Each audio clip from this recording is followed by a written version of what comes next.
Shalom amigos, muy buenas noches, Laila Toble Kulam, bienvenidos, Baruch Hashem, para el estudio del Tanakh.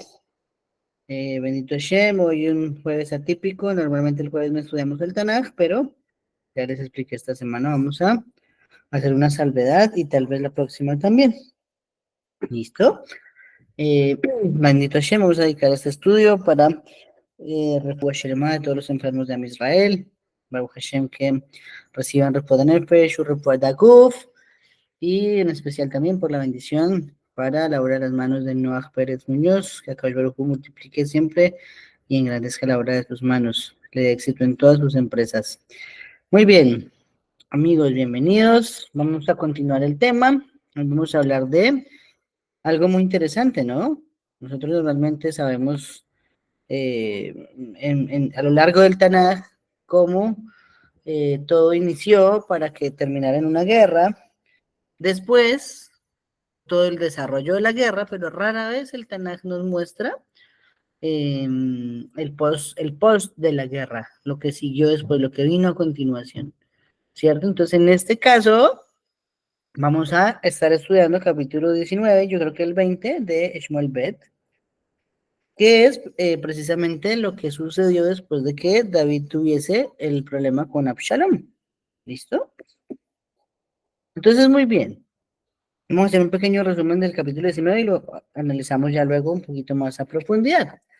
¿Listo? El contexto es que la guerra se ganó, que Absalom fue asesinado, ya vimos los motivos que había para que fuese muerto de la forma en que murió, y ya estuvimos viendo también a qué equivalía las 3 lanzas, las 3 estocadas al corazón y los 10 lanzas que tuvo en todo su cuerpo atravesado, ¿sí? Él puede decir que fue muerto por un minián, lo mataron 10 judíos. Ok, entonces, ahora después de esto, cuando David Amelech se entera, ¿cierto? De que había sido muerto Absalom, entonces él empieza a hacer un lamento, ¿no? Y así finalizó el capítulo anterior. Decía, hijo mío, Absalom, o que yo pudiera haber muerto yo mismo en lugar de ti, Absalom, hijo mío, hijo mío. Muchas veces hijo mío, ¿cierto? Ya vamos a ver eso qué significa. Y luego nos empieza diciendo que se le informa a Joab, el general del ejército, que David Amelech se encuentra llorando y está haciendo duelo por Absalom. Entonces él, como general del ejército, nota que toda la gente se encuentra triste, claro, porque debería haber un regocijo en ese momento. Se acaba de recuperar el orden en Israel, nuevamente David confirmado como rey sobre Israel, pero ahora él está más enfocado en el duelo por Absalom, que era precisamente el enemigo, ¿sí? Entonces, Joab le dice más o menos las cosas, le dice, la gente pues, está empezando a irse, la gente está decaída, porque usted, rey David, se la pasa llorando por su hijo Absalom, pareciera que hubiera preferido que él estuviera vivo y nosotros todos estuviéramos muertos. Así que yo le pido que vaya y salga afuera, hable con las personas, déles ánimo para que no lo vean decaído, porque si no, toda la gente se le va a ir y usted va a quedar solo y esto va a ser peor que las derrotas que se hubiera perdido con Absalom, ¿cierto? Entonces David al final accede, ¿cierto? Se sienta en la puerta de la ciudad, dice, y la gente empezó a venir delante del rey, ¿cierto? Y entonces, luego de eso, nos dice que se empezaron a hacer las gestiones para que David Amelech regresara a Jerusalén, ¿cierto? Entonces todas las personas de la tribu de Judá empezaron a hacer las gestiones, mandaron a buscarlo. También incluso nos dice ahí que él se reporta con Sadoc y Abiatar, los Kohanim, ¿cierto?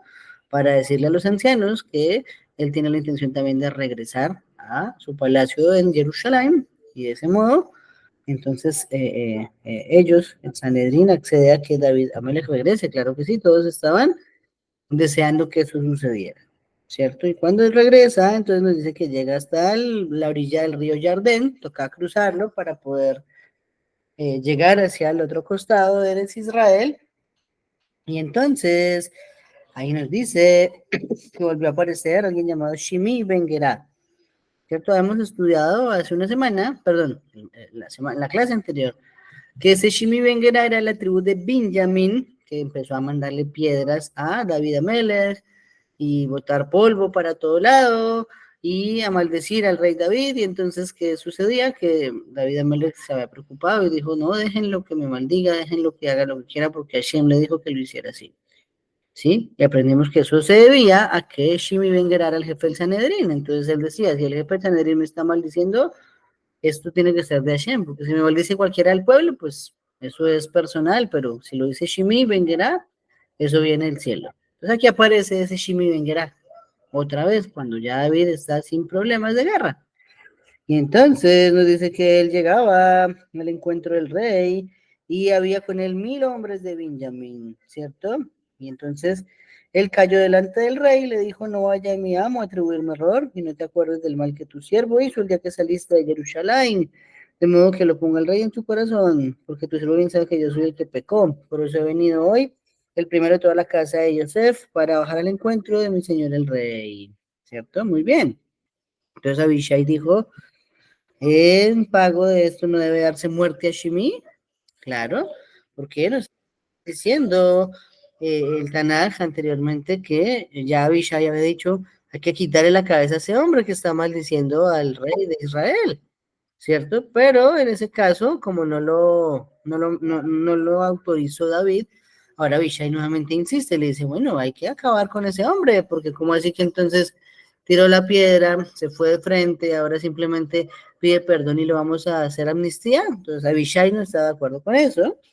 Sin embargo, David en este caso nos dice el Tanaj que se pone enojado, ¿cierto? Y le dice a Abishai que eso no es problema de él y que cuál es el problema con ustedes, los hijos de Zeruyá. Recordemos que Zeruyá era un hermano de David, ¿no? Y los hijos de él eran Joab y Abiatar, perdón, Joab, Abishai y Ashael, ¿cierto? Que ya los hemos mencionado en otros contextos del Tanaj, pero principalmente Joab y Abishai eran los generales del ejército de David. Entonces él dijo que le dijo a Shimi que no iba a morir y que iba a seguir viviendo. Y aparece otra vez un viejo amigo, aparece Mefiboshet, ¿cierto? Ya estuvimos viendo que Mefiboshet no salió al acompañar al rey en su calamidad, se quedó en Jerusalén y ahora David se encuentra con él y le dice, ¿por qué no fuiste conmigo, Mefiboshet? Entonces Mefiboshet cuenta otra versión diferente a la que inicialmente había planteado Siba, el siervo de él, ¿cierto? Entonces Siba había dicho no, que Mefiboshet se había vuelto simpatizante de Absalón y por eso no había ido a la guerra, ¿cierto? Pero en realidad acá la versión que da Mefiboshet es distinta. Él dice, no, usted sabe que yo soy un hombre lisiado, mi siervo se fue, todo el mundo huyó, ¿yo cómo hago para subirme a un caballo? ¿Cómo hago para oír al paso de ustedes si no tengo piernas? Sí, entonces, sin embargo, David igual siguió enojado porque hay frases que nos dejan entrever que en realidad Mefiboshet era como achantado, digámoslo de esa forma, porque había regresado con vida a David. Él tampoco quería que regresara a David, parece ser que tenía un resentimiento porque su abuelito era Shaul y entonces él estaba de acuerdo con que la casa de Shaul fuera la gobernante en Israel y no David. ¿Sí? Entonces, esto ya lo estuvimos estudiando también hace una semana. ¿Listo? Entonces el rey le dijo que se iban a dividir los bienes entre Siba y Mefiboshet, ¿cierto? Pero Mefiboshet dijo, no, tranquilo, que él tome todo, ya que usted volvió en casa tranquilo, entonces mejor que él se lleve todo. ¿Sí? Como que esas son las frases que nos dan a entender que Mefiboshet no estaba feliz con el regreso de David. Listo, entonces nos aparece Barzilai el Galadí, que tenía 80 años, él mismo había provisto alimentos para David cuando estaba huyendo de Absalón, ¿cierto? Entonces aquí David lo recompensa, ¿cierto? Y le dice, vamos, pero dice, no, yo ya estoy muy viejito, déjeme quedarme acá en este lugar, no quiero cruzar con él, ¿sí? Entonces, ok, él se quedó, pero mandó a algún siervo llamado Kinam, ¿cierto? Todos cruzaron el Jardín y nos dice que los hombres del rey venían, más tenemos por acá. Nosotros tenemos 10 partes en el rey, de modo que aún en David nosotros somos más que ustedes, pues nos han tratado con desprecio, y a qué se debe que nuestro asunto no vino a ser primero para que nosotros éramos de vuelta a nuestro rey. pero la palabra de los hombres de Judá fue más severa que la palabra de los hombres de Israel. Entonces recordemos, ¿no? Siempre Yehudá se distinguió de las demás tribus y por algo nos llamamos todos Yehudim, ¿cierto? Yehudá fue tremendo patriarca y sus descendientes, pues también. Entonces, en este caso, nos dice que al final, cuando ya viene llegando el rey a Jerusalén, ahí hay como un pequeño rifirrafe entre Israel y Yehudá, ¿cierto? Toda vez que Yehudá manifiesta, yo nunca me alejé del rey, siempre estuve con él, pero Israel dice, no, y nosotros tampoco, no estábamos con Absalón, eso no significa que estuviéramos en contra de David. Bueno, y así finaliza este capítulo 19. Vamos a analizar algunos apartes de este capítulo. Yo creo que alcanzamos ahorita a estudiar también el 20. Baruch Hashem, con el permiso del cielo. Ok, les estoy diciendo que el último capítulo el último versículo del capítulo 18 y el comienzo de este nos dicen unas frases que dijo Absalón. Sí, dijo, hijo mío, Absalón, Absalón, hijo mío, cómo quisiera ya estar muerto y que tú vivieras, hijo mío, Absalón, Absalón, hijo mío, Absalón, ¿cierto? Y luego, unos versículos adelante, repite otra vez las frases, hijo mío, Absalón, mi hijo Absalón, hijo mío, Absalón. En total se cuentan 8 veces que él utiliza esa expresión, ¿cierto? A simples vistas pareciera que es una situación de dolor intenso que puede sentir el padre por el fallecimiento de un hijo, ¿cierto? Podría ser. Pero en realidad, dicen los Jajamim, no es así.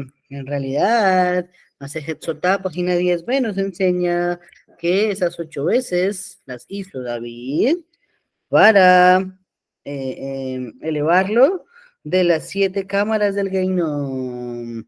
¿Sí? Entonces, digamos que eso nos viene a enseñar que Absalom, al morir, su alma fue enviada a lo más ínfimo, a la cámara más recóndita del Geinom. ¿Sí? Porque las violaciones que cometió a la Torá, a la gente, al pueblo, al Sanedrín, a las esposas de su padre, pues no merecían menos. ¿Sí? La verdad que fue una persona malvada. Pero al decir él 8 veces esa frase, nos dice Masaje Totá, fue para elevarlo cada vez que lo decía de una cámara del Gainom, una cámara del Gainom, una cámara del Gainom. Pero el Gainom tiene 7, no tiene 8, ¿verdad? Entonces, ¿por qué la número 8? Los Jajamim dan 2 explicaciones. El número 8 fue un adicional, David intentando que su hijo tenga parte en el mundo venidero. Los sabios dicen que no la va a tener, pero no sabemos, eso lo sabe Kadosh Baruj Hu, ¿cierto? O la 2 para acercar la cabeza al cuerpo. O sea, parece ser que cuando lo enterraron, le habían quitado también la cabeza a Absalom. Entonces, una octava fue como para unir sus extremidades, ¿cierto? Con la cabeza. Y me imagino que eso tiene que ver con la resurrección de los muertos, ¿sí? También de esto aprendemos un principio muy importante. Cuando fallece alguien, ¿cierto? Nosotros los que quedamos vivos, bueno, que el que queda vivo tiene que hacer un esfuerzo para ayudarle a esa alma que falleció. ¿Cierto? Entonces, por ejemplo, leyes de Abelud, sabemos que durante 7 días hay que guardar el duelo, las personas se quedan en el piso, las personas se rasgan la ropa, no cocinan sino que otra persona les lleva comida, no se estudia la Torá, no se ponen tefilín, ¿cierto? Son situaciones de duelo. Lo más importante de todo eso para el muerto, porque ya no es para uno, sino para el muerto, es el Kadish, ¿cierto? El Kadish que se dice por los fallecidos. Entonces ese Kadish los ayuda durante 7 días, se dice todo el tiempo, después se dice el día 30 otra vez, después se dice cuando cumple el año y de ahí para adelante cada año de aniversario del fallecimiento de la persona. Eso es para ayudarle, ¿sí? Eso puede parecer un poco loco, pero cuando se está mencionando un Kadish en el honor a la memoria de una persona, el alma está teniendo una reducción de su pena en el Geinom, porque indudablemente que todos pasaremos por allí, ¿sí? Entonces, teniendo en cuenta eso, este capítulo nos viene a resaltar que nosotros, los que estamos vivos, debemos preocuparnos por los muertos. ¿Sí? Yo quiero resaltar a mi amigo Akiva Conde que él todos los días en Shaharit, cuando terminamos, hace un Kaddish por los fallecidos. Muy bien, incluso desde antes que tuviese un familiar hace poco fallecido, eso no lo cambió.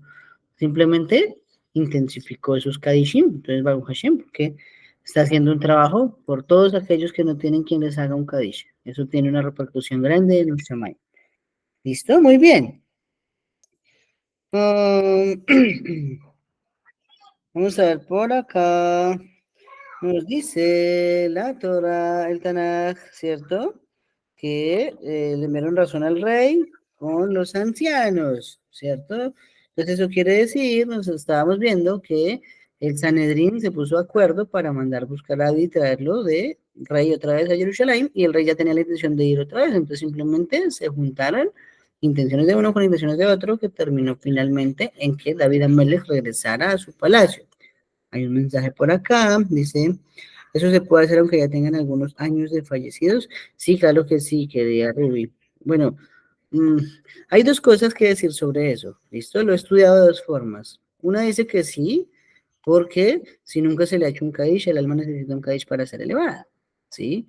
Pero otra, que yo la leí en el libro de las reencarnaciones de Jajamanetyar, tiene que ver con que si pasó mucho tiempo, es probable que esa alma esté viva ya en otra parte del cosmos, aquí en esta misma tierra seguramente.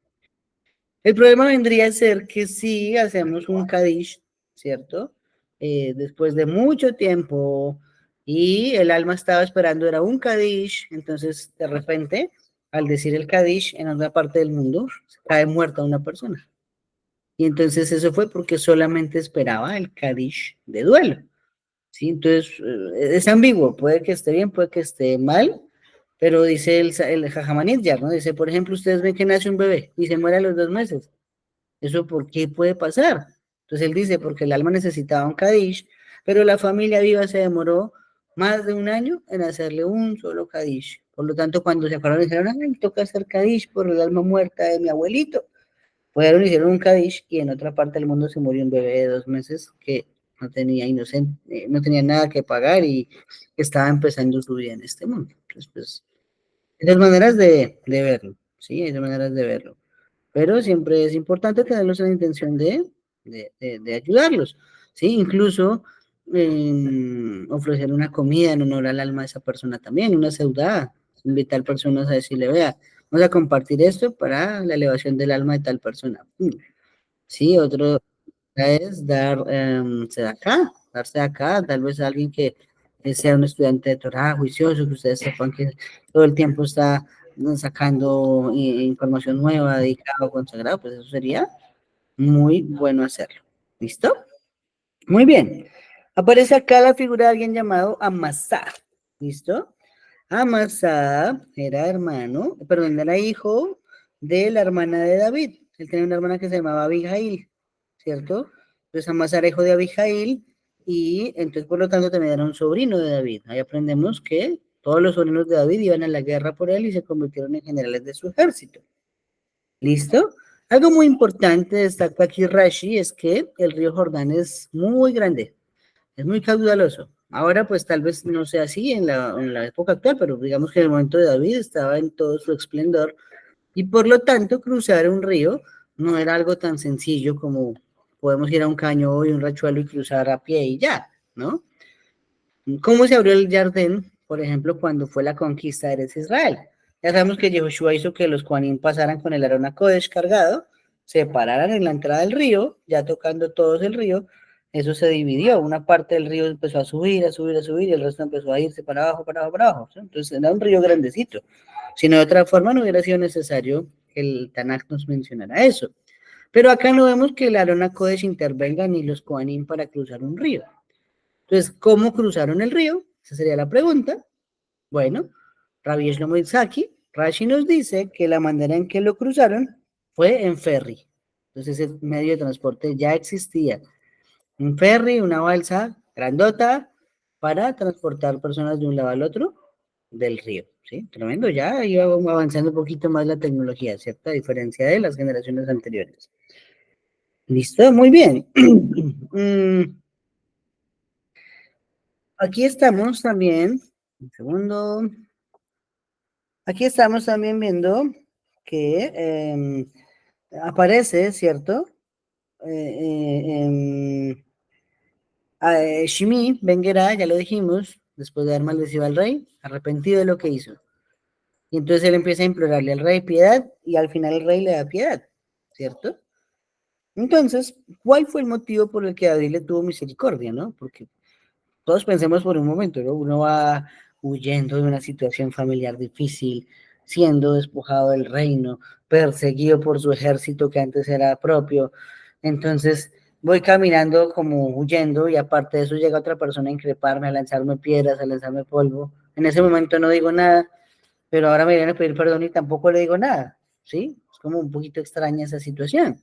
Bueno, hay una explicación y es que ya dijimos que ese persona, Shimei Ben Gera, era jefe del Sanedrín, era una persona muy sabia, era un talmid muy grande, pero él era de la tribu de Benjamín. Entonces, como era la tribu de Benjamín, había cierto recelo en algunas personas de esa tribu, porque Shaul había sido el primer rey de Israel, Shaul de la tribu de Benjamín. Entonces, como Shaul ya no era el rey de Israel, sino era ahora David, entonces le tenían cierto recelo algunas personas de esa tribu. Hasta ahí, pues normal, ¿no? Pero ahora que Shimi viene y le pide disculpas a David, ¿cierto? Entonces David razona desde otra manera, ¿cierto? Dice Rashi, hasta ahora yo pensé que si ese gran hombre, ¿cierto? Me había avergonzado es porque Akadosh Baruj Hu había decretado que iba a acabar con mi reino. Pero ahora que él viene arrepentido por lo que hizo, me doy cuenta que él simplemente actuó por impulso y no por una orden de Akadosh Baruj Hu. Entonces digo yo a forma de risa, de chiste, muchachos, que aquí fue la primera vez que se cantó, pero sigo siendo el rey, dijo David Abeles, ¿no? Siguió siendo el rey otra vez. Entonces, eso es lo que sucedió acá y es el motivo por el cual perdonó a Shimi Ben Gera. ¿Listo? Muy bien. ¿Qué más tenemos por acá? Déjenme ver. Ok, sigue lo de Mephibosheth, ¿no? Nos dice Mephibosheth que él pues no pudo salir al final, es lo que ha mencionado él delante de David, porque no podía subirse a un caballo y ciertamente pues no tenía las piernas para poder correr a la par de los demás, entonces por eso él decidió quedarse a esperar en el palacio, ¿cierto? Sin embargo, ¿cierto? Acá nos dice que él estaba con su pelo sin lavar, ¿cierto? Ni su bigote, ni sus prendas de vestir, pero hay una curiosidad, ¿no? Dicen los jajamín que él se está refiriendo es a los vellos públicos. Tremendo, ¿no? Qué rarísimo. ¿Por qué? Entonces hay una que será Chavá, que se saca de la Brit Milá que hizo Sípora a Gershom, el hijo mayor de Moshe Rabbeinu. Allí se utiliza la palabra Hiskum, ¿cierto? Y esa palabra, perdón, la palabra Raglab. Y la palabra Raglab, cuando se refiere a la Brit Milá, se refiere pues a la zona de la Brit Milá. Por lo tanto, acá cuando está diciendo que Mephibosheth no se había afeitado y no se había cortado el pelo, se está refiriendo a que hasta su vello público había crecido tanto que se le notaba desde lejos. ¿Sí? Por lo menos que todo esto duró 6 meses. Todo el periodo que David estuvo huyendo de Absalom fueron 6 meses. Entonces ahora, todo esto son las secuelas de la guerra. ¿Listo? Sobre Mephibosheth y Siba, pues ya sabemos algo, ¿no? Sabemos que inicialmente David Amelech había decretado que todos los bienes de Shaul pasarían a manos de Siba, ¿cierto? Porque él tomó en cuenta el informe calumnioso que dio Siba, porque había parte de verdad, parte de mentira, ¿cierto? Entonces el primer decreto del rey fue, entonces todos los bienes de Shaul ahora son suyos, pero ahora que Mefiboshet le pinta que no pudo salir y dice el rey, pues sí, ¿no? ¿Cierto? ¿Cómo va a salir si no tiene piernas con nosotros, si nadie lo ayuda? Entonces, en ese momento, él dice, entonces Siba y Mefiboshet van a dividir el reino, ¿cierto? Entonces ya sabemos, mis queridos amigos, que aquí fue donde salió una voz celestial, dice la Gemara, y dijo, así como has dividido los bienes de Shaul, así tu reino va a ser dividido en los días de Roboam. Ese es principalmente el motivo por el cual 2 reyes más adelante, después de Shlomo, siguió Roboam, descendencia de David, entonces sabemos que Roboam se queda con Yehudá y Jeroboam se lleva el resto de las tribus hacia el norte, ¿sí? Entonces vea lo que puede ocasionar un informe calumnioso, puede provocar el exilio de Israel. Cuando escuchamos una parte sin que esté la otra presente, ese es un principio de la Parashat Shoftim, eso no se puede hacer, entonces va a pasar que puede traer consecuencias tan desastrosas como el mismísimo exilio. Tremendo, ¿no? Incluso hay otra parte en la cual, si no estoy mal, también la Gemara, si no recuerdo el tratado, dice más o menos que en este momento surgió, se puso una caña en el mar, el ángel Gabriel, y surgió una isla. ¿Cuándo surgió la isla? Cuando Shlomo hizo el Miló, una casa para la hija del Paró. Entonces, en esos dos momentos de la historia, en la primera, una caña se clavó en el mar, que fue aquí con David. Luego, con su hijo Shlomo, cuando él le construyó una casa al Paró, esa caña se levantó y salió una isla flotando, que conocemos después como Roma. Es decir, que debido a esos dos momentos de dos gigantes, David y Shlomo, fue que vino el Imperio Romano también después como consecuencia de pagar lo que pudo no estar bien dentro de su gobierno. ¿Sí? Ahora, si nos ponemos en los pies de David y Shlomo, creo que en todas las situaciones hubiéramos actuado igual, o por lo menos no tan correcto como lo hicieron. Tenía que suceder también, pues, de esa manera. ¿Listo? Muy bien. Vamos a ver qué más dice por acá. Nos dice que Barzillai no aceptó ir con David, ¿cierto? Sino que quiso quedarse en su tierra. Barzillai fue una persona que lo soportó en estos 6 meses. Leímos que le dio comida a él y a todos sus hombres. Es tremendo. Entonces era una persona que tenía sus recursos. Y ahora que él, David quiere devolverle favores, entonces este hombre, Barzillai Giladí, le dice, no, yo ya tengo 80 años, yo me quedo aquí quietico en mi casita, hágale más bien Gesed a mi hijo. Y entonces se fue el hijo. Sí, deme un segundo, busco acá un capítulo que anoté para ver esto que hace referencia. Todo esto lo estudié hace casi 2 años, muchachos. Estoy repasando todos mis apuntes, Baruch Hashem. Oh,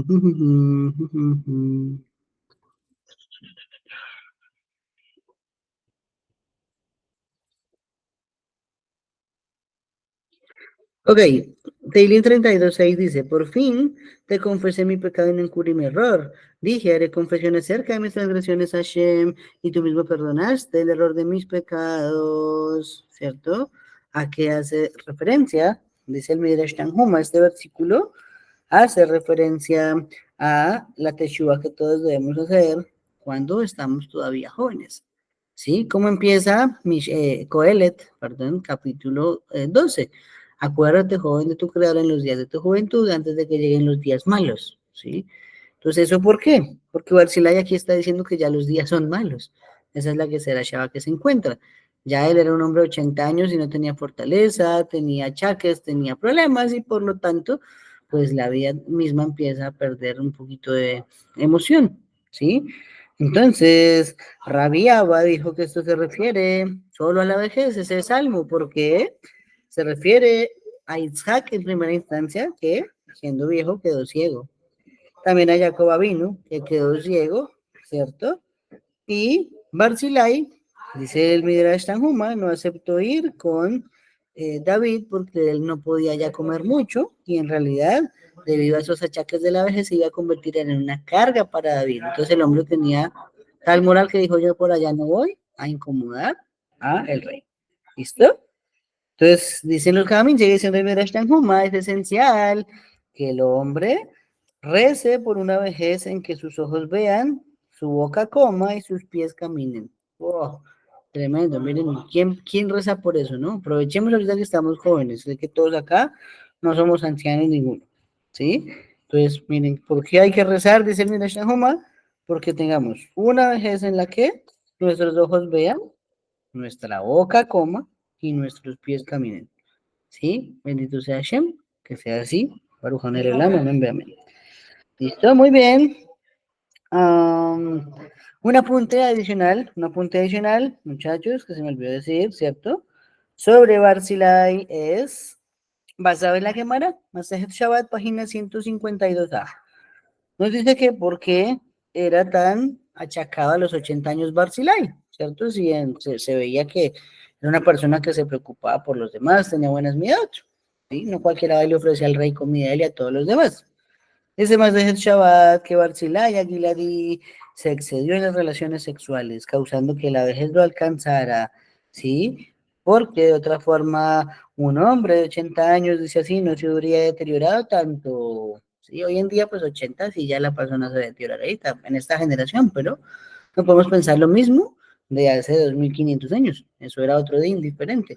Sí, eran personas que tenían 80 años y estaban enteras, se morían de 120, entonces todavía faltaba casi un tercio de la vida.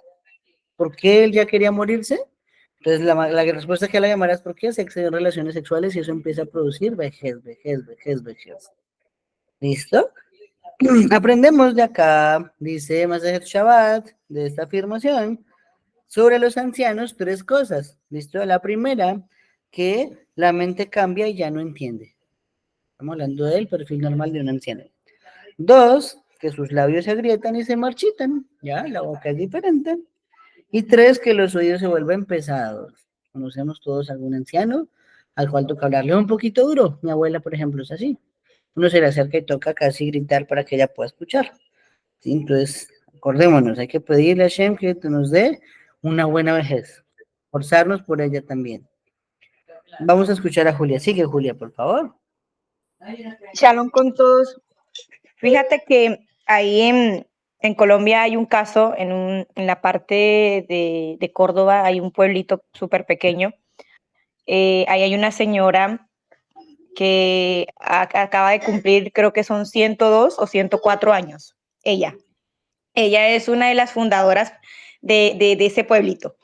Y la señora, lo que me sorprende de ella es porque la señora todavía barre, cocina, lava, su vista está perfectamente, sus oídos, o sea, y ella habla normal. Yo creo que todavía ensarta una aguja. Y me sorprende cómo ha llegado ella a esa edad, pues, ¿no? Está muy sana la señora. Tremendo, yo creo que es una mezcla de muchas cosas, tanto de cuidar la alimentación, dormir las horas que se necesitan, no estresarse por problemas. Me imagino que tiene que ver mucho el cuidado personal, pero seguramente desde la parte espiritual tiene que haber algo allí, ¿no? Tiene que haber algo escondido de por qué acaba Julia una vida tan larga. Puede ser que tenga méritos de una vida anterior o que en esta misma hizo una obra tan importante que Hashem la está retribuyendo con muchos años de vida, todavía lúcidos, ¿no? Porque qué gracia muchos años de vida sin lucidez, pues creo que eso no es como muy chévere, ¿sí? Entonces, pero algo bueno tuvo que haber hecho, y si no, no podría haber vivido tanto. Por lo menos que yo hablaba que día, y estudiamos hace unas semanas atrás sobre la edad de Agitofel y Doeg, ¿cierto? Que estudiamos que fueron grandes sabios, pero que al final algo les pasó y cambiaron. Entonces Doeg mató a todos los Kohanim, Agitofel se suicidó. Ninguno de los dos tendrá parte en el mundo venidero. Pero ¿cuántos años tenían cuando se murieron y ya tenían un cargo tan grande? Entonces saca la conclusión el Midrash Tanhuma, dice, claro, si el Salmo dice, los malvados no vivirán la mitad de sus días, y luego el otro Salmo dice, y los días en nuestra vida son 70 años, quiere decir que ambos murieron de menos de 35, porque es la mitad de los días. Entonces, tremendo, ¿no? Ya de 35 años, jefes de Sanedrín y consejeros, que como la voz de Hashem se dice de Agitofel, ni más ni menos. ¿Listo? Bueno, muy bien, vamos a pasar al capítulo 20. Tenemos media horita para poderla estudiar. Tenemos entonces en Shmuel Bet, Perek Kaf. ¿Listo? Nos dice que había un hombre, dice así, que no servía para nada, bueno para nada, que se llamaba Sheba, hijo de Bikri, un benjaminí, y él dice así, que tocó el shofar y procedió a decir, no tenemos parte que nos corresponda en David, no tenemos herencia en el hijo de Isaí, cada uno de sus dioses Israel. Tremendo, ¿no? Siempre dentro del mismo Israel ha habido una persona así, hay una persona rebelde, una persona que pone tropiezo, una persona que es la piedra en el zapato. Ejemplo, en Hanukkah que acaba de pasar. ¿Quién fue el que dijo en Hanukkah cómo destruir a los Yehudim? Le dijo, jodarles la menorá. Si no tienen la menorá no se pueden comunicar con el cielo. Ese es el comunicador. ¿Y qué hicieron? Destruyeron todo el aceite y la menorá, por eso el milagro es que se pudo volver a conectar uno con Hashem, ¿sí? No un milagrito normal de ver muchos días aceite, pues sí, eso está dentro de las posibilidades, pero no es un súper milagro como para celebrarlo de generación en generación. Es más el sentido de que a Israel se pudo conectar a través de la menorá con Boreolam, ¿sí? Pero entonces, ¿a qué viene eso? ¿A qué fue el mismo Yehudí el que causó ese problema? Otro problema causado por el mismo Yehudí fue la cúpula que queda detrás del cótel, ¿sí? Está exactamente milimétricamente donde queda el Kodesh HaKodashim, pero exacta. ¿Quién más lo iba a saber? Un Yehudí. Entonces, esto es para reforzar un principio. Ser judío no significa que la persona sea buena, ¿listo? Ya lo saben. Ser no judío no significa que la persona sea mala. Ese principio hay que tenerlo siempre muy claro. No significa que si vemos a un judío que está asaltando un banco, entonces, ay, no le digamos nada porque es judío. No, nada tiene que ver, ¿sí? Del mismo modo, si vemos a un goí haciendo algo bueno por otra persona, no digamos, no nos importa, ¿no? Porque también tiene un efecto positivo. Acordémonos de eso siempre, muchachos. ¿Listo? Entonces nos dice el Tanaj que luego de esto los hombres de Israel subieron de en pos de David y se unieron a Sheba, pero los de Yehudá no. ¿Sí ven por qué nos llamamos Yehudim y no de otra tribu? Siempre Yehudá fue leal, siempre Yehudá fue una persona fiel. Sus hijos, en consecuencia, se portaron así todas las generaciones. Por eso nos llamamos Yehudim, no Israelim. Nos llamamos Yehudim, no Benjaminim, no Isaharim, no. Solo Yehudim. Eso tiene unos méritos gigantes. Nos dice que llega David a Melech y encuentra a sus 10 concubinas que había dejado cuidando la casa y las encerró, pero le siguió proveyendo alimento y no tuvo más relaciones íntimas con ellas, sino que ellas continuaron encerradas hasta el día en que murieron en viudez con el esposo vivo. ¿Sí? ¿Por qué fue eso? Bueno, ya nos acordamos un poquito que habían sido tomadas por Absalón, entonces quedaron inválidas para ser esposas de David. Sabemos que una mujer, ¿sí? Ya no está con un hombre y hay otro hombre después de eso, ya ella no puede volver a estar nunca con el primero. Consecuencia, David Amelech no se iba a saltar la ley de la Torah, no volvió a estar con esas mujeres. Ok, entonces ahora nos dice que el rey le dice a Amasa que convoque hombres de Yehuda dentro de 3 días y estén aquí en pie. Nos dice que Amasa se fue para Yehuda a convocar soldados, pero tardó más del tiempo establecido para que regresara con esos guerreros. Por lo tanto, también David le dijo a Abishai que Sheba, hijo de Bikri, será peor que Absalón, y entonces le está diciendo que tome los siervos y corra atrás de él para que no haya ciudades fortificadas y escape ante nuestros ojos. Entonces Joab, los queretitas, los peletitas, todos los hombres salieron de Jerusalén para perseguir a ese Sheba, hijo de Bikri, ¿cierto? Y nos dice que Amasa mismo se fue a encontrar en ese momento con David. Entonces David, con Joab, perdón. Y Joab lo ve y le dice, ¿y cómo está? ¿Te va bien, hermano? Y Amasa le dice, sí, está bien. Y nos dice que Amasa fue y se dio un abrazo con Joab, pero no se percató que Joab llevaba una espada, más o menos, sí, una espada que estaba en sus manos y entonces por la espalda fue atravesado por Joab. Ahorita vamos a ver por qué. ¿Cierto? Pero Joab y Abisai corrieron detrás de Sheba, hijo de Bichri, y lograron la victoria. ¿Listo? Entonces, Amasá estaba revolcándose en la sangre y nos dice que toda la persona que pasaba por ahí lo veía, paraba un momento y seguía. ¿Cierto? Entonces, hasta que una persona le tapó el rostro, le tapó el cuerpo, ahí tenemos un principio de lo que hacen los forenses, levantamiento del cadáver, lo tapan ya después de que determinan que está fallecido y lo sacan de ese lugar, ¿sí? Así lo hicieron también los de la tribu de Yehuda, que estaban a favor de David, ¿cierto? Luego nos dice que siguieron persiguiendo a Sheba, ¿cierto? Se congregaron y entraron después de él en Abel Maaca, ¿cierto? Y una mujer, entonces ellos se metieron dentro de una ciudad amurallada y Joab empezó a perseguirlos, pero pues no puede entrar por el muro. Entonces nos dice que una mujer llegó y empezó a gritarle a Joab, le dijo, Joab, Joab, Joab, acércate y yo te hablo. Entonces ella le dijo, ¿eres tú Joab? Y él se acercó y él dijo, sin excepción, ¿cierto? Perdón, dice, ella siguió diciendo, sin excepción solían hablar en tiempos pasados diciendo que solo inquieran en el Hebel y así ciertamente acabarán con el asunto. Represento a los pacíficos y fieles de Israel. Tú estás procurando dar muerte a una ciudad y a una madre en Israel. ¿Por qué debes tragarte la herencia de Hashem? Entonces Joab respondió, es absolutamente inconcebible de parte mía que yo arruine a todos. Yo solo estoy buscando a alguien llamado Sheba, hijo de Bichri. Entréguenmelo a él y yo me retiro de acá y no le hago daño a la ciudad. Pues la mujer fue, convenció a todo el pueblo, le cortaron la cabeza a Sheba, hijo de Bichri, y la arrojaron a Joab, ¿cierto? Él tocó el shofar, y Israel regresó, cada uno a su casa, y Joab regresó a Jerusalén con el rey. Y nos termina diciendo una organización, el organigrama de los duros para David, ¿no?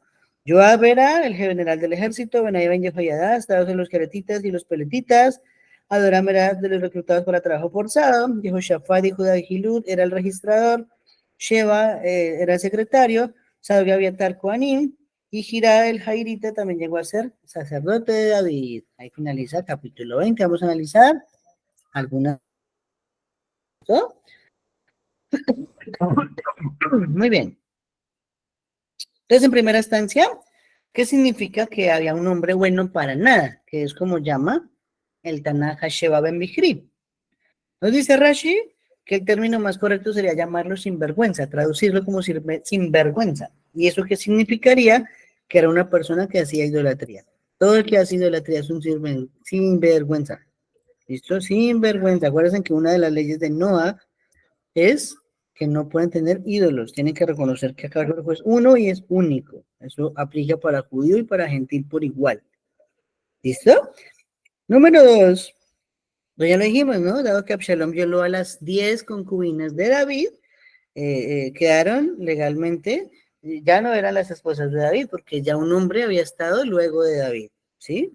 Sin embargo, las reglas permitían, ¿cierto? Que como ellas no habían sido conscientes de un pecado, sino que fueron obligadas, dice la ley que hubieran podido volver a ser esposas de David, pero que David se contuvo, se abstuvo voluntariamente, ¿sí? Entonces el Shaarei Teshuvah nos cuenta sobre esa versión del Midrash Tanhuma, que precisamente David iba cada día, hacía que las pusieran bellas a esas 10 concubinas, las vistieran bien, las emperfumaran, las pusieran con adornos, con atavíos, ¿cierto? A fin de provocar el deseo de David y que David pudiera someter el deseo sexual a fin de expiar por sí mismo el asunto de Bathsheba. Oh, entonces ahí vemos qué grande era David Amelech. Él mismo se autoimpuso una manera de expiar. Dijo, estas 10 son prohibidas. Voy a ponerlas lindas todos los días, cosa de que yo me empiece a emocionar y me tengo que contener y no pecar con ellas. Toda vez que ya el último asunto, cuando tomó la última esposa, había traído una consecuencia tan difícil como fue muchas muertes y muchos problemas familiares para David. ¿Sí? Tremendo, ¿no? ¿Quién se pondría la misma prueba para ver si la supera o no? Muy difícil, muy, muy grande, David, muy grande. ¿Listo? Ok, entonces, ahí muy interesante ver que nos mencionó a ese hombre Amasá que recién apareció en el Tanaj, y ahora nos dice que se demoró más de lo normal. Joab llega a recibirlo y lo apuñala por la espalda, no nos ha dicho por qué todavía, ¿cierto? Vamos a ver qué nos dice los Jajamín. En primera instancia, como vio que no regresaba, Joab dio las órdenes de perseguir a Sheba con lo que había. Dijo, no vamos a esperar a Amasá, sigamos, no se puede perder el tiempo. O sea, yo tenía la paciencia que tengo yo. Todo tiene que ser rápido y bien hecho. Si no, empieza a dar desespero. Oh, Hashem. Bueno, ese es mi oficio también por el trabajo. Ok, número 2. ¿Cómo fue que cargó una espada sin que lo viera? ¿Cierto? Porque todos yo creo que vemos una espada, ¿no? Entonces nos dice Rashi, explicando eso, ¿no? Que Joab cargó la espada a lo ancho de sus lomos para que fuera fácil de caer y no fuera necesario sacarla de su vaina. Entonces no la llevaba en la vaina, sino la camufló entre sus lomos, ¿cierto? Tan pronto como Joab se inclinó al suelo, entonces la espada se cayó, la agarró con la mano derecha sin que Amasa se diera cuenta de nada, ¿cierto? Y entonces lo atravesó por la espalda. ¿Listo?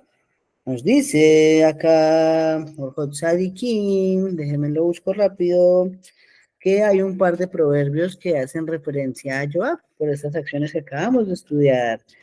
Proverbios 27:6 nos dice, las heridas infligidas por uno que ama son fieles, pero los besos de uno que odia son cosas que han de ser suplicadas. Oh, entonces claro, es mejor la herida de alguien que nos quiere que el amor de alguien que nos odia. Aquí en este caso vemos que Joab se le acerca tratando de darle un abrazo, demostrándole simpatía, amor, en fin, y lo que hace es enterrarle una estaca, una espada por detrás en el corazón, ¿sí? Entonces ese era un enemigo que le hablaba bonito. Es mejor alguien de los mismos nuestros que nos hable feo. Es algún proverbio que escribió Shlomo referente a esto que está sucediendo, ¿listo? Y otro que dice, Shlomo también está en el capítulo anterior, Mishle 26, 24 y 25, dice, con sus labios el que odia se hace imposible de reconocer, pero entre sí se pone engaño. Aunque haga benévola su voz, no creas en él, porque hay 7 cosas detestables en su corazón. ¿Sí? Está refiriéndose a esos dos, Mishle, a Joab. ¿Sí? En eso no estuvo bien, Joab. Sin embargo, entonces, ¿qué pasó, no? ¿Qué pasó? Pero ¿por qué Joab decidió tomar esas represalias? Y más adelante nos va a decir el Tanaj que incluso Shlomo le hace un juicio público, pero en un juicio en secreto a Joab tratando de encontrarlo inocente, pero Joab sigue justificándose, argumentando algo muy importante, ¿no?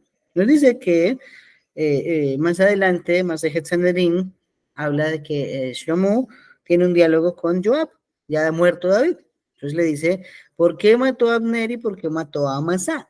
Esas son las dos situaciones que David le recalca antes de morir, que no deje que vaya en paz a la tumba Joab. ¿Listo? ¿A qué se debe? ¿Listo? Entonces ya vimos que en cuanto a Abner ya lo hemos estudiado, que era porque él pudo ir a Shael en una parte que no fuese mortal y en ese sentido pues no hubiera tenido que fallecer su hermano. Hasta ahí bien, ¿cierto? Pero luego de eso nos dice el Tanaj acá, la Gemara, que por qué mató a Masá, porque se demoró 3 días más en llegar a la hora y la cita que les había puesto Joab a los que iban a reclutar la gente en el territorio de Yehudá. ¿Por qué se demoró 3 días más? Bueno, todo tiene que ver con Bitul Torah, ¿cierto? ¿Qué es Bitul Torah? Interrupción del estudio de la Torah. Eso no lo podemos causar, no podemos causar que alguien que esté estudiando la Torah se ni interrumpirlo nosotros mismos, ¿sí? Entonces, ¿cómo así? Bueno, entonces dice la Gemara, Amashá llegó a Jerusalén a reclutar las personas y todo el mundo estaba empezando ese día el estudio de un nuevo tratado del Talmud, una nueva Masejet. Entonces estaban estudiando, todavía era Torah oral, ¿cierto? Y discutiendo todas las leyes que concernían algún tratado. Se demoraron 3 días seguidos sin parar estudiando. Solo cuando dejaron de estudiar, Amasa entra, recluta a los soldados y llega donde Joab. Eso nunca lo preguntó Joab, nunca esperó investigarlo, ¿cierto? Y por lo tanto, simplemente como llegó 3 días tarde, pues fue metiéndole su puñalada al corazón por detrás. ¿Listo? Ahora bien, aquí vemos algo muy interesante, ¿no? Vemos que aparece una mujer sabia en la ciudad donde se estaba resguardando Sheba, ¿cierto? Sheba ben Bichri. Entonces, ¿qué pasó, no? Nos dice Rashi que es llamada una mujer sabia porque actuó conforme a las leyes de la Torah, ¿cierto? Joab estaba ya tratando de ingresar sin hacer preguntas a la ciudad para buscar a Sheba. Ella sale y le dice Joab, ¿cierto? La Torah nos dice que primero usted tiene que ofrecernos la paz y si no, ahí sí nos ofrece la guerra. Hasta ahora usted solo se ha dedicado a tumbar el muro y no ha intentado pacificarnos. Entonces ahí es cuando Joab dice, bueno, entonces entrégueme en la cabeza de Sheba Ben Sikri, yo no le hago daño a nadie en el pueblo. Pues la mujer va y convence a todos. Votan por ella, votan a favor de ella, y por lo tanto decapitan a Sheba Ben Sikri, quien se tiene que ir. Pues quien se acaba ya la rebelión, sale muerto obviamente, pero Joab se tiene que retirar porque ya había cumplido la promesa hecha por esa mujer. Pero hay algo muy importante, ¿no? Dice ese versículo, también se los leo porque es muy interesante, es algo que no podemos pasar por alto. Dice el versículo 20 en el capítulo 20, perdón, versículo 19. Dice, yo represento los pacíficos y los fieles de Israel. Tú estás procurando dar muerte a una ciudad y a una madre en Israel, ¿cierto? Una madre en Israel. ¿Por qué debes tragarte la herencia de Hashem? Oh, ¿cómo decir que una madre en Israel? ¿Qué es lo que nos está haciendo referencia acá? Que como si una madre en Israel. Nunca habíamos escuchado ese término hasta ahora en el Tanaj. ¿Listo? Esto está explicado en el Midrash Haggadah. ¿Listo? El Midrash Haggadah nos cuenta que esa mujer sabia que salió, que sabía las leyes de la Torá, que razonó con Joab, lo venció porque tenía toda la razón la señora y al final nadie murió en el pueblo. ¿Quién era la identidad de esa mujer? Oy, oy, oy, oy, oy. Se llamaba Sherach. Serach, la hija de Asher. Serach, la hija de Asher, todavía estaba viva, ¿sí? Ella fue la que en la parashá pasada, Vaigash, estuvimos viendo que le cantó a Jacob Avinu, Joseph está vivo, Joseph está vivo, Joseph está vivo, y fue volviéndole el alma a Jacob Avinu al cuerpo. Ya habían pasado cuántos años, más o menos unos 500, 600 años, y todavía seguía viva esa mujer. ¿Cuál fue la bendición? Que nuestro padre Jacob dijo después de que revivió el alma dentro de él, que vivas para siempre. Y entonces, en ese caso, ella todavía estaba viva, ¿sí? Recordemos que hay 7 mencionados en el Talmud que entraron vivos al Gan Eden, ¿cierto? ¿Quiénes fueron esos 7? Entonces sabemos que la primera fue Serach, esta, la hija de Asher. El número 2 fue Batia, la mamá o la madrastra de Moshe Rabbeinu en Misraim. Número 3, Hiram, el que proveyó todo para construir el Bet HaMikdash, toda la madera. Número 4, Ebed Melech, ¿sí? Porque sacó al profeta Yirmiyahu de un fango con una polea para poderlo rescatar de allí donde había sido botado. Número 5, Eliezer, el siervo de Abraham Avinu, que no faltó a sus promesas mientras estuvo vivo Abraham. Número 6, Jalés, que es nieto de Rabbi Yehuda Nasi. Ese no les sé decir por qué, porque yo ya he investigado y no he encontrado el por qué, está firmado así en la Gemara. Y el número 7 fue Rabbi Yehoshua ben Levi. ¿Por qué? Porque Rabbi Yehoshua ben Levi había una enfermedad en esa época en Israel que se llamaba Rata, que era como parecido a la triquinosis, era un animal que se comía la parte del cerebro de las personas y empezaban a volverse locos, ¿sí? Entonces todo el mundo los hacía a un lado y nadie quería estar con ellos porque eso es altamente contagioso. Y entonces Joshua ben Leví se sentaba con ellos y les enseñaba Torah a todos los que sufrían de rata. Y por eso es uno de los que entró vivo al Gan Eden. Hay una historia incluso en el Talmud de que el ángel de la muerte le dijo, ¿qué quiere? Y él le pidió la espada del ángel de la muerte y se le voló con la espada del ángel de la muerte, por eso no lo pudo matar y llegó vivo al Gan Eden también. Tremendo. Ok, ¿qué más aprendemos por acá? Ok, dice Rashi sobre Sheba ben Zichri, Bichri, perdón, que acabamos de ver que fue decapitado, que todo aquel que levanta su mano contra el rey de Israel es digno de muerte, aun si ese rey no es David. ¿Sí? Acordémonos de ese principio, el que manda, manda, aunque mande mal. Ahora, cuanto más que David otra vez es un rey, y no solamente es un rey, sino que es un jajam de un tamaño gigantesco. Entonces, Sheba ben Bichri merecía muerte. ¿Listo? Ahora también vemos que, como nos dice allí, ¿no? Su nombre era Sheba ben Bichri. ¿Sí? Sheba ben Bichri era su nombre. Entonces, el Midrash Rabbah nos enseña que cuando esa paráfrasis se utiliza, denota que es alguien malvado. Si se dice primero el nombre de la persona y luego la frase era su nombre, eso es porque era malvado. Entonces nos da unos ejemplos, ¿no? Por ejemplo, de Nabal dice, Nabal era su nombre y Nabal fue malvado. Goliat era su nombre y Goliat fue malvado. Aquí dice, Sheba era su nombre. Primero nombra el nombre de la persona porque es por el ego tan grande que tiene cada persona, ¿sí? Y luego tenemos que cuando se refiere a Sadikim, el Tanaj lo dice de otra forma, no dice primero el nombre de ellos, sino la frase, su nombre era tal. Ejemplo, dice la Torá, su nombre era Mordejai, su nombre era Manoach, su nombre era Boaz, su nombre era Elcaná. Entonces, esa es una manera de demostrar que todo malvado tiene el ego tan grande que busca los honores y quiere que primero sea nombrado él y después lo que quiera venir. ¿Listo? Muy bien. ¿Por qué nos dice eso el Midrash Rabbah? Como son semejantes a su creador, ¿cierto? Quieren hacerse semejantes a su creador. Asimismo, el creador les deja el honor para el final, no les da honores a ellos.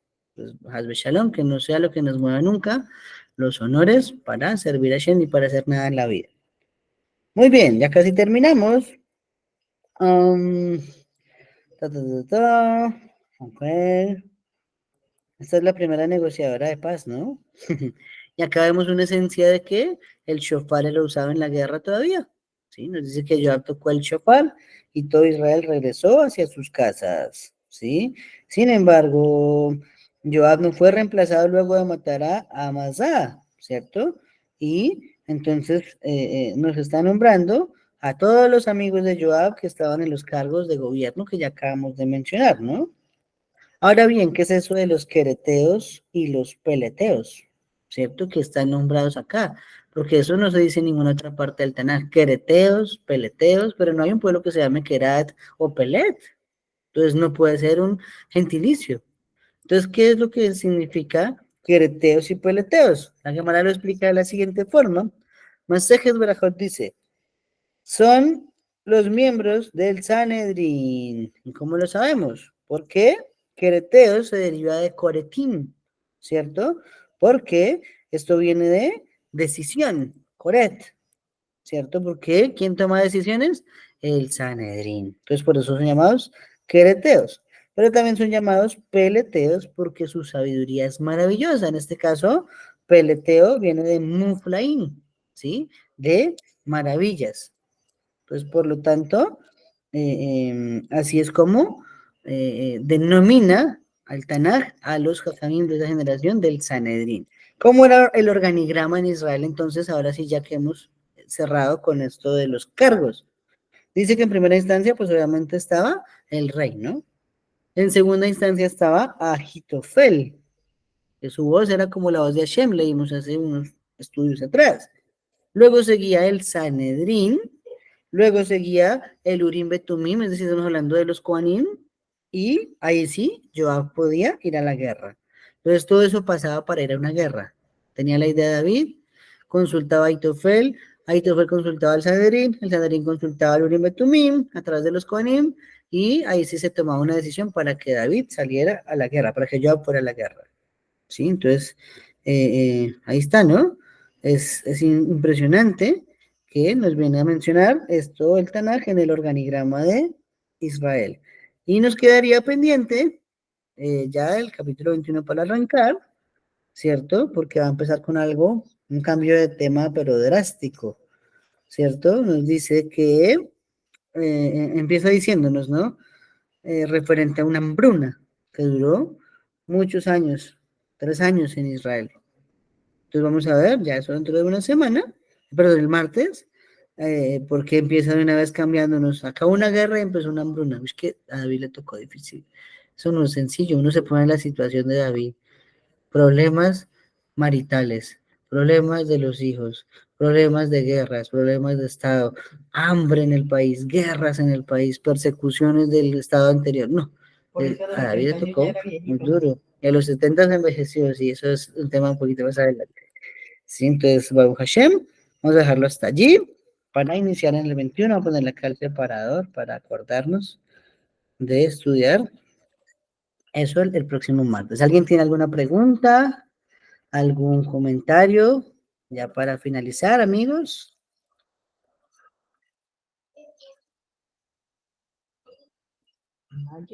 21, ok, acá. Listo. Bueno, amigos, entonces no siendo más, desde ya deseándoles a todos Shabbat Shalom, muy buenas, que tengan un bonito Shabbat, acabando la parashá Vayehi, ¿cierto? Vallejí, tenemos en este caso fallecimiento de Jacob Avinu, fallecimiento de Yosef Sadik, y en ese intervalo entre que eso y empieza Shemot, murieron los otros hijos de Jacob Avinu. Un secreto de esa parashá, para despedirnos, es que el último en fallecer de todos los hijos de Jacob, ¿quién fue? ¿Alguien lo sabe? Ya sabemos que el primero en morir fue Yosef, murió antes que todos los hermanos. ¿Quién sería el último que falleció? ¿Qué dice Julia? Sigue, Julia. Benjamín, creo.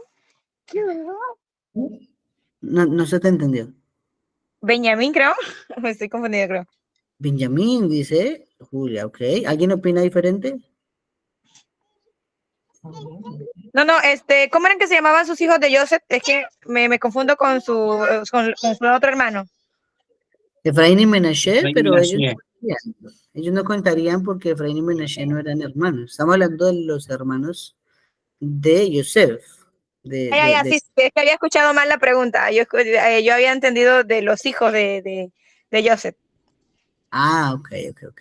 Bueno, entonces el secreto lo contamos la semana entrante. No, mentiras. El secreto, muchachos, es el último en fallecer fue Leví. ¿Listo? Leví. Y es por eso que nos dice el Taná, la Torá, y nos dice el Midrash, que la tribu de Leví no prestaba servicio al faraón nunca, porque su padre fue el último en morir, es decir, que fue la última tribu que estuvo juiciosita, porque estaba el policía encima. Y entonces fue tan juicioso que llegó un gran sadik llamado Amram y tuvo 3 niños gigantísimos, todos en la Torá, y esos méritos hicieron que Leví nunca fuera un esclavo y que todavía incluso, luego de toda la salida de Misraim, se distinguió sobre las demás tribus y se les entregó el sacerdocio a perpetuidad a los descendientes de Aarón. Entonces, ese es el pequeño secreto. El libro de Yashar es el que trae todo el relato de cómo fueron muriendo uno por uno. Creo que el segundo en morir después de Joseph fue Reuben. Y así, se iban muriendo año tras año, hasta que quedó solo Leví. Y Leví ya, cuando parte, es que sale ese nuevo faraón que se hace el de las gafas. ¿Listo? Entonces, muchachos, Laila Top, Shabbat Shalom, nos vemos el día martes. Shalom, amigos, Laila Top. Shabbat, Shalom, Mevorach. Shalom, Hola, gracias. Tov, Lekulam.